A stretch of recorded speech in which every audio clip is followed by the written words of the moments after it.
ਵਿਗਿਆਨਿਕ ਯੁੱਗ ਦੇ ਵਿੱਚ ਜਿੱਥੇ ਗਿਆਨ ਤੇ ਵਿਗਿਆਨ ਦਾ ਯੁੱਗ ਹੈ, ਉਸ ਯੁੱਗ 'ਚ ਕਾਮ ਇਨਸਾਨ ਨੂੰ ਜਿਹੜਾ ਕਿ ਸਰੀਰਕ ਚੈਲੰਜਸ 'ਚ ਬਹੁਤ ਫਸ ਚੁੱਕਿਆ, ਸਟਕ ਕਰ ਚੁੱਕਿਆ, ਆਪਣੇ ਅੰਗ ਤੱਕ ਗਵਾ ਰਿਹਾ।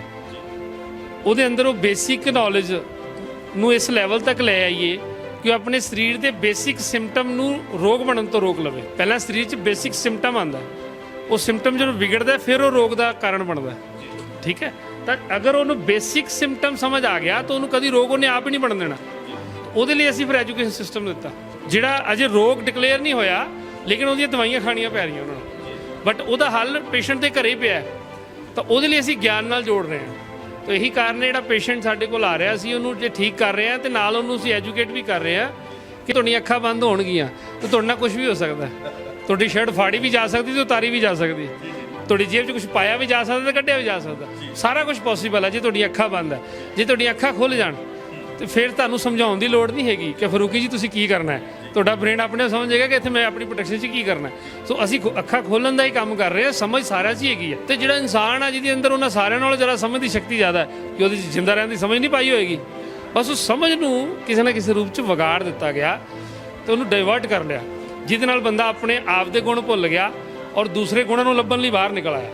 ਉਹ ਅੱਜ ਤੱਕ ਨਹੀਂ ਲੱਭੇ।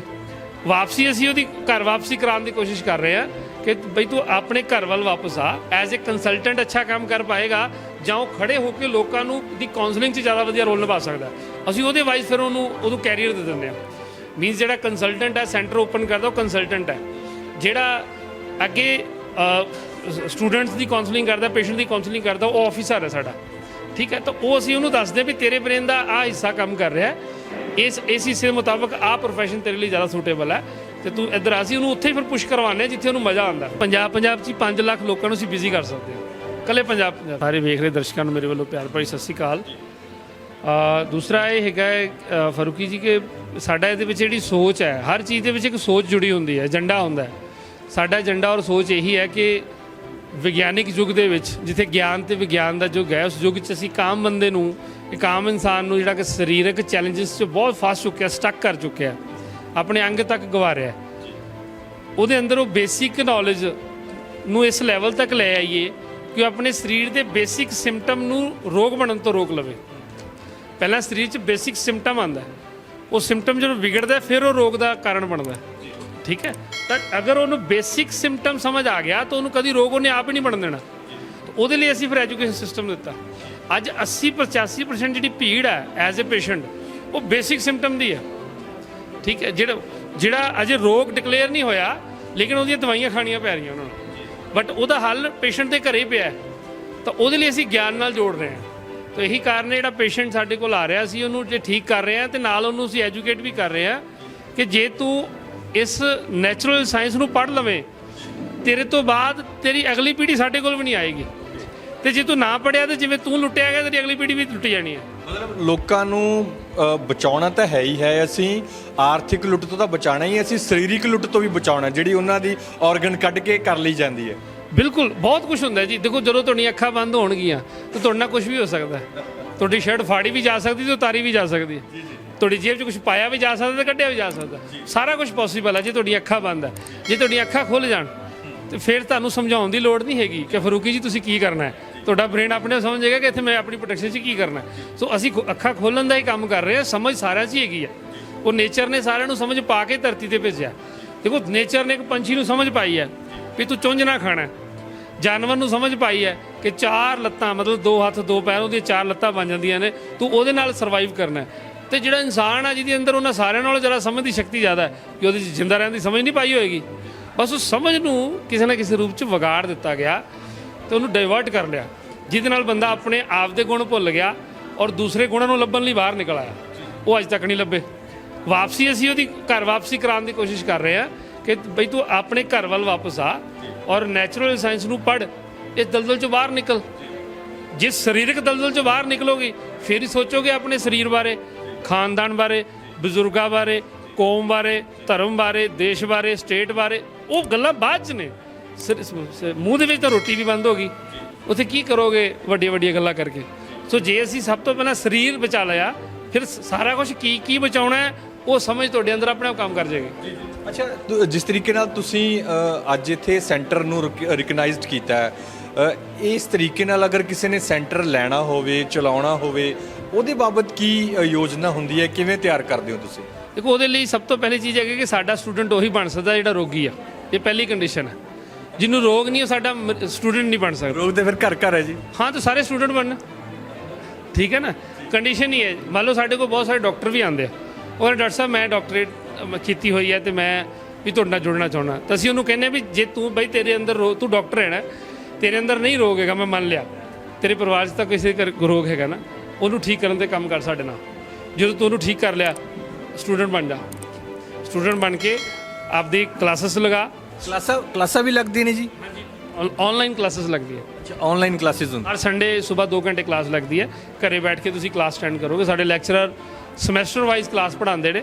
ਤੁਹਾਡੇ ਘਰ ਚੱਲ ਰਹੇ ਰੋਗਾਂ ਵਾਈਜ਼ ਕਲਾਸ ਪੜ੍ਹਾਉਂਦੇ ਨੇ, ਤੁਹਾਡੀ ਭਾਸ਼ਾ 'ਚ, ਠੇਠ ਭਾਸ਼ਾ 'ਚ, ਬਿਨਾਂ ਕਿਸੇ ਟਰਮੋਲੋਜੀ ਨੂੰ ਯੂਜ਼ ਕੀਤੇ।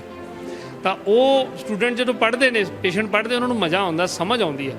ਉਹ ਬੜੀ ਐਂਥੂਸੀਆਜ਼ਮ 'ਚ, ਖੁਸ਼ੀ 'ਚ ਫਿਰ ਉੱਤੇ ਪ੍ਰੈਕਟਿਸ ਕਰਦੇ ਆਪਣੇ ਘਰੇ, ਆਪਣੇ ਉੱਪਰ, ਆਪਣੇ ਪੇਸ਼ੈਂਟ ਦੇ ਉੱਪਰ।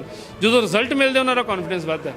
ਤਾਂ ਜਿਵੇਂ ਜਿਵੇਂ ਉਹ ਕੋਰਸਿਸ ਨੂੰ ਅੱਗੇ ਲਈ ਜਾਂਦੇ ਨੇ, ਕਲਾਸਿਸ ਅੱਗੇ ਵਧੀ ਜਾਂਦੇ ਨੇ, ਉਸ ਤੋਂ ਬਾਅਦ ਉਹ ਇੰਟਰਵਿਊ ਸੈਸ਼ਨ ਦੇ ਵਿੱਚ ਬੈਠ ਕੇ ਇੰਟਰਵਿਊ ਦਿੰਦੇ ਆ। ਜਿਹੜਾ ਬੱਚੇ ਦਾ, ਸਾਡਾ ਜਿਹੜਾ ਇੰਟਰਵਿਊ ਸਿਸਟਮ ਹੈਗਾ, ਉਹ ਬ੍ਰੇਨ ਦਾ ਐਨਾਲਾਈਜ਼ ਸਿਸਟਮ ਦੇ ਮੁਤਾਬਕ ਹੈ। ਐਨਾਲਿਸਿਸ ਇੱਕ ਅਸੀਂ ਟੈਸਟ ਲੈਂਦੇ ਆ, ਜਿਹ 'ਚ ਅਸੀਂ ਬ੍ਰੇਨ ਦੇ ਕਿਹੜਾ ਹਿੱਸਾ ਉਸ ਬੱਚੇ ਦਾ ਜ਼ਿਆਦਾ ਕੰਮ ਕਰ ਰਿਹਾ, ਭਾਵ ਕਿ ਉਹ ਬੈਠ ਕੇ ਐਜ਼ ਏ ਕੰਸਲਟੈਂਟ ਅੱਛਾ ਕੰਮ ਕਰ ਪਾਏਗਾ, ਜਾਂ ਉਹ ਖੜੇ ਹੋ ਕੇ ਲੋਕਾਂ ਨੂੰ ਦੀ ਕਾਉਂਸਲਿੰਗ 'ਚ ਜ਼ਿਆਦਾ ਵਧੀਆ ਰੋਲ ਨਿਭਾ ਸਕਦਾ। ਅਸੀਂ ਉਹਦੇ ਵਾਈਜ਼ ਫਿਰ ਉਹਨੂੰ ਕੈਰੀਅਰ ਦੇ ਦਿੰਦੇ ਹਾਂ। ਮੀਨਸ ਜਿਹੜਾ ਕੰਸਲਟੈਂਟ ਹੈ, ਸੈਂਟਰ ਓਪਨ ਕਰਦਾ, ਉਹ ਕੰਸਲਟੈਂਟ ਹੈ। ਜਿਹੜਾ ਅੱਗੇ ਸਟੂਡੈਂਟਸ ਦੀ ਕਾਉਂਸਲਿੰਗ ਕਰਦਾ, ਪੇਸ਼ੈਂਟ ਦੀ ਕਾਉਂਸਲਿੰਗ ਕਰਦਾ, ਉਹ ਆਫਿਸਰ ਹੈ ਸਾਡਾ, ਠੀਕ ਹੈ। ਤਾਂ ਉਹ ਅਸੀਂ ਉਹਨੂੰ ਦੱਸਦੇ ਵੀ ਤੇਰੇ ਬ੍ਰੇਨ ਦਾ ਆਹ ਹਿੱਸਾ ਕੰਮ ਕਰ ਰਿਹਾ, ਇਸ ਹਿੱਸੇ ਦੇ ਮੁਤਾਬਕ ਆਹ ਪ੍ਰੋਫੈਸ਼ਨ ਤੇਰੇ ਲਈ ਜ਼ਿਆਦਾ ਸੂਟੇਬਲ ਹੈ, ਤੇ ਤੂੰ ਇੱਧਰ ਆ। ਅਸੀਂ ਉਹਨੂੰ ਉੱਥੇ ਹੀ ਫਿਰ ਪੁਸ਼ ਕਰਵਾਉਂਦੇ ਹਾਂ ਜਿੱਥੇ ਉਹਨੂੰ ਮਜ਼ਾ ਆਉਂਦਾ। ਇੰਨੀਆਂ ਜੌਬਸ ਹੈਗੀਆਂ ਨੇ ਜੀ? ਬਹੁਤ। ਕਿੰਨੀਆਂ ਨੇ? ਤੁਸੀਂ 5 ਲੱਖ, ਤੁਹਾਨੂੰ ਤਾਂ ਇਕੱਲੇ ਪੰਜਾਬ 'ਚ ਹੀ 5 ਲੱਖ ਲੋਕਾਂ ਨੂੰ ਅਸੀਂ ਬਿਜ਼ੀ ਕਰ ਸਕਦੇ ਹਾਂ, ਇਕੱਲੇ ਪੰਜਾਬ 'ਚ। ਇਕੱਲੇ ਪੰਜਾਬ? ਯੈਸ। ਅਸੀਂ ਸਟਾਰਟਿੰਗ 'ਚ 500 ਬੱਚਿਆਂ ਦੇ ਟ੍ਰਾਇਲ ਕਰਕੇ ਦਿਖਾਵਾਂਗੇ ਪੂਰੇ ਪੰਜਾਬ ਨੂੰ। ਪਹਿਲੇ ਅਸੀਂ 500 ਬੱਚਿਆਂ ਦਾ ਬੈਚ ਕੰਪਲੀਟ ਕਰ ਰਹੇ ਹਾਂ, ਉੱਥੇ ਟ੍ਰਾਇਲ ਕਰਕੇ ਦੇਵਾਂਗੇ ਪੂਰੇ ਪੰਜਾਬ ਨੂੰ 2 ਸਾਲਾਂ ਦੇ ਵਿੱਚ ਵੀ ਆਹ 500 ਬੱਚਾ ਅਸੀਂ ਭਰਤੀ ਕੀਤਾ, 500 ਦਾ 500 ਹੀ ਕੈਰੀਅਰ 'ਚ ਹੈ। ਇਹ ਕਦੀ ਨਹੀਂ ਹੁੰਦਾ ਕਿ ਕਿਸੇ ਇੰਸਟੀਟਿਊਟ 'ਚ 500 ਬੱਚਾ ਪੜ੍ਹਦਾ ਹੋਵੇ ਤੇ 500 500 ਕੈਰੀਅਰ 'ਚ ਹੋਵੇ। 500 'ਚ 50 ਕੈਰੀਅਰ 'ਚ ਜ਼ਿਆਦਾ 450 ਰੋਲ ਰਹੇ ਹੁੰਦੇ ਨੇ, ਕੁਛ ਕਿੱਧਰ ਚ। ਇੱਥੇ 500 ਦੇ 500 ਕੈਰੀਅਰ 'ਚ ਫੁੱਲ ਬਿਜ਼ੀ, ਧੌਣ ਤੱਕ ਨਹੀਂ ਤਾਂ ਮਿਲੇਗੀ ਤੁਹਾਨੂੰ ਉਹਦੇ। ਇੰਨਾ ਕੰਮ ਪਿਆ ਹੋਇਆ ਪੂਰੇ ਪੰਜਾਬ 'ਚ, ਪੂਰੇ ਹਿੰਦੁਸਤਾਨ, ਪੂਰੇ ਵਿਸ਼ਵ 'ਚ। ਅੱਜ ਜੇ ਸਾਡੇ ਕੋਲ ਕੈਨੇਡਾ ਦਾ ਮਰੀਜ਼ ਆ ਰਿਹਾ ਨਾ ਉੱਠ ਕੇ, ਇੰਗਲੈਂਡ ਤੋਂ ਆ ਰਿਹਾ, ਤਾਂ ਨੈਚੁਰਲ ਸਾਇੰਸ ਦੀ ਤਾਕਤ ਦੀ ਵਜ੍ਹਾ ਨਾਲ ਆ ਰਿਹਾ। ਤਾਂ ਉਹ ਜਿਹੜੇ ਪੇਸ਼ੈਂਟ ਨੇ ਸਰ, ਅੱਜ ਸਾਡੇ ਕੋਲ ਇੰਗਲੈਂਡ ਦੇ ਵੀ ਸਟੂਡੈਂਟ ਹੈ, ਜਿਹੜੇ ਪੇਸ਼ੈਂਟ ਸੀ, ਅਸੀਂ ਉਹਨਾਂ ਨੂੰ ਕੋਰਸਿਸ ਦੇ ਦਿੱਤੇ ਵੀ ਇੱਥੇ ਬੈ ਕੇ ਪੜ੍ਹੋ, ਆਪਣਾ ਆਪ ਨੂੰ ਠੀਕ ਕਰੋ, ਗੋਰੇ ਵੀ ਠੀਕ ਕਰੋ, ਠੀਕ ਹੈ। ਤਾਂ ਉਹ ਗਿਆਨ 'ਚ ਬੜੀ ਤਾਕਤ ਹੈ। ਗੁਰੂ ਨਾਨਕ ਸਾਹਿਬ ਨੇ 550 ਸਾਲ ਪਹਿਲਾਂ, ਜਦੋਂ ਨਾ ਕੋਈ ਸਕੂਲ ਸੀ, ਨਾ ਕਾਲਜ ਸੀ, ਨਾ ਯੂਨੀਵਰਸਿਟੀ ਸੀ, ਉਦੋਂ ਵੀ ਸੰਸਾਰ ਨੂੰ ਜੇ ਸਮਝਾਇਆ ਤੇ ਗਿਆਨ ਦਾ ਸਹਾਰਾ ਲੈ ਕੇ ਸਮਝਾਇਆ, ਐਜੂਕੇਸ਼ਨ ਨਾਲ ਸਮਝਾਇਆ। ਤੇ ਜਦੋਂ ਕੁਛ ਨਹੀਂ ਸੀ, ਇੰਨਾ ਇਨਫਰਾਸਟਰਕਚਰ ਵੀ ਨਹੀਂ ਸੀ ਐਜੂਕੇਸ਼ਨ ਦਾ, ਉਦੋਂ ਗੁਰੂ ਨਾਨਕ ਸਾਹਿਬ ਨੇ ਗਿਆਨ ਦੇ ਸਹਾਰੇ ਨਾਲ ਇੰਨਾ ਰੈਵੋਲੂਸ਼ਨਰੀ ਕੰਮ ਕੀਤਾ। ਤੇ ਅੱਜ ਤਾਂ ਹਰ ਜਗ੍ਹਾ ਤੇ ਇਨਫਰਾਸਟਰਕਚਰ ਹੈ ਐਜੂਕੇਸ਼ਨ ਦਾ। ਤੇ ਅੱਜ ਅਸੀਂ ਸਾਡਾ ਮਰਨ ਦਾ ਕੋਈ ਮਤਲਬ ਹੀ ਨਹੀਂ ਹੈਗਾ ਟਾਈਮ ਤੋਂ ਪਹਿਲਾਂ, ਠੀਕ ਹੈ। ਤਾਂ ਉਹ ਇਸ ਕਰਕੇ ਤੁਹਾਡੇ ਹਿਸਾਬ ਨਾਲ ਕਿੰਨੀ ਕੁ ਉਮਰ ਹੈ ਜਿਹੜਾ ਇਹ ਕੋਰਸ ਲੈ ਲੇਗਾ, ਉਹਦੀ ਤੇ ਉਹਦੇ ਪਰਿਵਾਰ ਦੀ ਵੱਧ ਸਕਦੀ ਹੈ? ਅਸੀਂ ਨੂੰ ਉਮਰਾਂ ਵਧਾਉਣ ਵਾਲਾ ਕੋਰਸ ਕਹਿ ਲਈਏ? ਬਿਲਕੁਲ ਕਹਿ ਸਕਦੇ ਹੋ। ਉਹ 25 ਤੋਂ 30% ਵੇਰੀਏਸ਼ਨ ਮਿਲੇਗੀ ਤੁਹਾਨੂੰ, ਮਿਨੀਮਮ ਮੈਂ ਕਹਿ ਰਿਹਾ, ਮੈਕਸਿਮਮ, ਕਿਉਂਕਿ ਸਾਡਾ ਸਭ ਦਾ ਟਾਰਗੇਟ ਹੈ ਕਿ ਅਸੀਂ ਸਾਰਿਆਂ ਨੂੰ 100 ਸਾਲ ਦਾ ਪਲਾਨ ਦੇ ਸਕਦੇ ਹਾਂ, ਔਰ ਜਾ ਸਕਦੀ ਹੈ ਬੋਡੀ 100 ਸਾਲ। ਇਹ 'ਚ ਕੋਈ ਝੂਠ ਨਹੀਂ ਹੈਗਾ, ਕੋਈ। ਇੱਥੇ ਤਾਂ 60 ਤੇ ਬੱਸ ਹੋ ਜਾਂਦੀ ਹੈ ਜੀ। ਉਹ ਬਸ ਤਾਂ ਹੋ ਜਾਂਦੀ ਹੈ ਕਿ ਉਹਦਾ ਬ੍ਰੇਨ ਸਿੱਖਣਾ ਬੰਦ ਕਰ ਗਿਆ। ਜਦੋਂ ਉਹਨੂੰ ਨਵਾਂ ਟਾਸਕ ਮਿਲੇਗਾ ਨਾ, ਤਾਂ ਬ੍ਰੇਨ ਅਗਲੀ ਉਮਰ ਲਈ ਵੀ ਤਿਆਰ ਹੋ ਜਾਂਦਾ। ਕਿਉਂਕਿ ਵੱਡੀ ਗੱਲ ਨਹੀਂ ਹੈਗੀ, ਐਸੋਸੀਏਸ਼ਨ ਆ ਜਿਹੜੀ ਸੰਗਤ ਹੈ, ਉਹ ਡਿਸਾਈਡ ਕਰਦੀ ਕਿ ਤੁਸੀਂ ਕਿਵੇਂ ਦੇ ਰਹਿਣਾ ਚਾਹੁੰਦੇ ਹੋ। ਜਦੋਂ ਤੁਹਾਡੇ ਸਰਾਊਂਡਿੰਗ ਲੋਕ ਹੀ ਇਹੋ ਜਿਹੇ ਆ ਜਾਣਗੇ, ਜਿਹੜੇ ਤੁਹਾਨੂੰ ਵੀ ਕਹਿ ਰਹੇ ਨੇ ਤੇ ਆਪਣੇ ਆਪ ਨੂੰ ਵੀ ਕਹਿ ਰਹੇ ਵੀ 100 ਸਾਲ ਤੋਂ ਪਹਿਲਾਂ ਨਹੀਂ ਜਾਣਾ, ਠੀਕ ਹੈ। ਤਾਂ ਬੜੀ ਮੁਸ਼ਕਿਲ ਕੋਈ ਹਾਦਸਾ ਵਾਪਰ ਜੇ ਵੱਖਰੀ ਗੱਲ ਹੈ, ਪਰ ਰੋਗ ਨਾਲ ਨਹੀਂ ਮਰਦਾ 100 ਸਾਲ ਤੋਂ ਪਹਿਲਾਂ। ਤੇ ਅੱਜ ਉਹ ਸਰਾਊਂਡਿੰਗ, ਉਹ ਐਸੋਸੀਏਸ਼ਨ ਖਤਮ ਹੋ ਗਈ। ਅੱਜ ਹਰ ਬੰਦਾ ਮੱਥਾ ਫੜ ਕੇ ਬੈਠਾ, ਉਹ ਇਹੀ ਕਹੀ ਜਾਂਦਾ ਹੈ ਜੀ ਸ਼ੂਗਰ ਹੋ ਗਈ ਤਾਂ ਮੜੀਏ ਤੱਕ ਜਾਊ, ਜੇ ਥਾਇਰਾਇਡ ਹੋ ਗਿਆ ਤਾਂ ਮੜੀਏ ਤੱਕ ਜਾਊ, ਬੀਪੀ ਹੋ ਗਈ ਤਾਂ ਮੜੀਏ ਤੱਕ ਜਾਊ, ਨੀਂਦ ਦੀ ਗੋਲੀ ਹੋ ਗਈ ਤਾਂ ਮੜੀਏ ਤੱਕ ਜਾਊ। ਤੇ ਜਦੋਂ ਮੜੀਆਂ ਯਾਦ ਆ ਜਾਣੀਆਂ ਤਾਂ ਬੰਦਾ ਜਲਦੀ ਮੌਤ ਸਾਹਮਣੇ ਆਈ ਜਾਂਦੀ ਹੈ ਫਿਰ। ਸੋ ਕਾਉਂਸਲਿੰਗ ਬੜੀ ਵੱਡੀ ਚੀਜ਼ ਹੈ, ਸੰਗਤ ਬੜੀ ਵੱਡੀ ਚੀਜ਼ ਹੈ।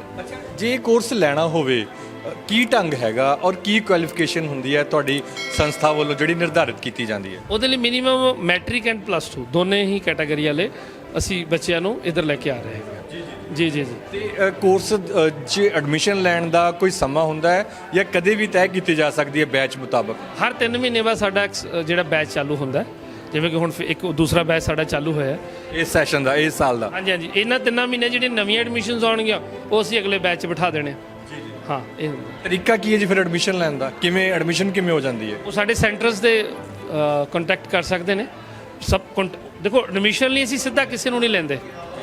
ਜਿਹੜੇ ਐਜ਼ ਏ ਪੇਸ਼ੈਂਟ ਆ ਰਹੇ ਨੇ ਸਾਡੇ ਸੈਂਟਰਸ ਤੇ ਹਸਪੀਟਲ ਤੇ, ਉਹਨਾਂ ਦੀ ਪਹਿਲਾਂ ਹਿਸਟਰੀ ਸਾਡੇ ਕੋਲ ਆਉਂਦੀ ਹੈ, ਫਿਰ ਅਸੀਂ ਇਹਨੂੰ ਕੋਰਸ ਲਈ ਕਹਿੰਦੇ।